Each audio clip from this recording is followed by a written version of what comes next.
শিলচরে বিভিন্ন অনুষ্ঠানের মধ্য দিয়ে কার্গিল বিজয় দিবস পালন। শনিবার কার্গিল বিজয় দিবস উপলক্ষে শিলচরের বিভিন্ন দল সংগঠনের পক্ষ থেকে শিলচর A&D কলোনির কার্গিল শহীদ স্মারকে মাল্যদান ও শ্রদ্ধাঞ্জলি অর্পণ করেন দলের সংগঠনের কর্মকর্তারা।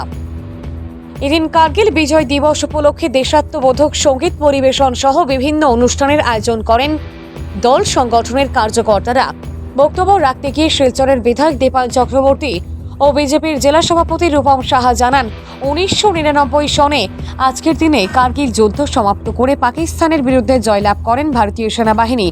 আজকের এই দিনটি সবার জন্য চিরস্মরণীয় হয়ে থাকবে এবং কার্গিল যুদ্ধে যারা শহীদ হয়েছেন তাদের প্রতি গভীর শ্রদ্ধাঞ্জলি জ্ঞাপন করেন বলে জানান বিধায়ক বিজেপির জেলা সভাপতি।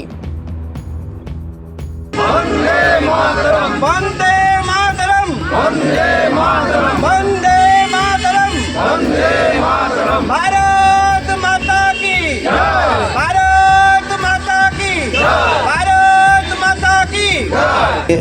কার্গিল যুদ্ধ বিজয় দিৱস আমি জানো সকলে। আজিৰ দিনটোত আমি যুদ্ধ বিজয় লাভ কৰিছিলোঁ আৰু 1999 ইংৰাজীত মে' মাহৰ পৰা আৰু জুলাই মাহলৈকে এই কাৰ্গিল যুদ্ধ হয়। এই যুদ্ধত আমাৰ গুৰুত্বপূৰ্ণ কথাটো হ'ল 1971 ইংৰাজীৰ পিছত 61 ইংৰাজীৰ পিছত আটাইতকৈ ডাঙৰ যুদ্ধ ভাৰত পাকিস্তানৰ মাজত যদি হয় তেনেহ'লে কাৰ্গিল যুদ্ধ। আৰু আমাৰ প্ৰয়াত অটলজীৰ নেতৃত্বত কাৰ্গিল যুদ্ধ আমি বিজয় লাভ কৰিছিলোঁ। আমি দেখা পাইছিলোঁ যে পাক অকুপাইড যিটো কাশ্মীৰ আছে, এই কাশ্মীৰৰ ভিতৰত পাকিস্তানৰ সেনা জোৱান যেতিয়া ঘুচিলে তেতিয়া আমাৰ কাৰ্গিল যুদ্ধটো ষ্টাৰ্ট হয়।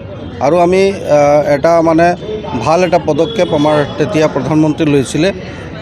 আগৰ দিনত আমি দেখা পাইছিলোঁ যে কোনো প্ৰধানমন্ত্ৰী ভাৰতবৰ্ষত এনেকুৱা এটা ডাঙৰ ষ্টেপ লোৱা নাই। আৰু কাৰ্গিল যুদ্ধ বিজয় লাভ কৰি আমি এটা মেছেজ অল অভাৰ ৱৰ্ল্ডত এইটো দিব পাৰিছিলোঁ যে আমি ভাৰত ৰাষ্ট্ৰ, আমি সংগঠিত ৰাষ্ট্ৰ, আমি এটা ভাল মজবুত ৰাষ্ট্ৰ আৰু আমি যিকোনো ভাৰত ৰাষ্ট্ৰৰ ভারত মার রক্ষার কারণে যে কোনো পদক্ষেপ লবার কারণে আমি সাজু আছো। মানুষ সবাই জানে যে আজকের দিনটি আমাদের কাছে অনেক স্মরণীয় দিন। আমরা 1999 ইংরাজিতে তৎকালীন প্রধানমন্ত্রী মাননীয় অটল বিহারী বাজপেয়ীর নেতৃত্বে ভারতবর্ষের সরকার চলেছিল। সেই সময়ে যে কার্গিলের যুদ্ধে ভারতের সেনাবাহিনীরা যেভাবে প্রদর্শন করেছিল, ভারতের ইতিহাসে অনেকবার যুদ্ধ হয়েছে। আমরা পূর্বতন সরকারে আমরা হেরেছিলাম, চীনের যুদ্ধেও আমাদের পরাজিত হয়েছিল। কিন্তু আমরা যখন আমাদের প্রধানমন্ত্রী মাননীয় অটল বিহারী বাজপেয়ীর নেতৃত্বে যখন সরকার চলে, এই কার্গিল বিজয় আমরা স্থির করেছে আমাদের সরকার।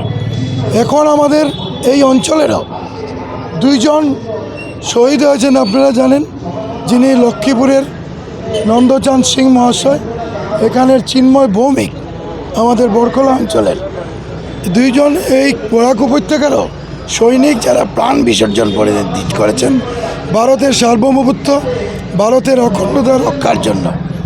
আজকের দিন ভারতীয় জনতা পার্টি শুধু এখানে নয়, সমস্ত ভারতবর্ষে আজকের দিনটিকে আমরা স্মরণ করছি এবং সেনাদের কৃতার্থে সেনাদের সম্মানার্থে আমরা আজকের দিনটি ভারতবর্ষের প্রতিটা জনসাধারণ যাতে সুন্দরভাবে এটাকে স্মরণ করে তার লক্ষ্যে আমরা কাজ করছি।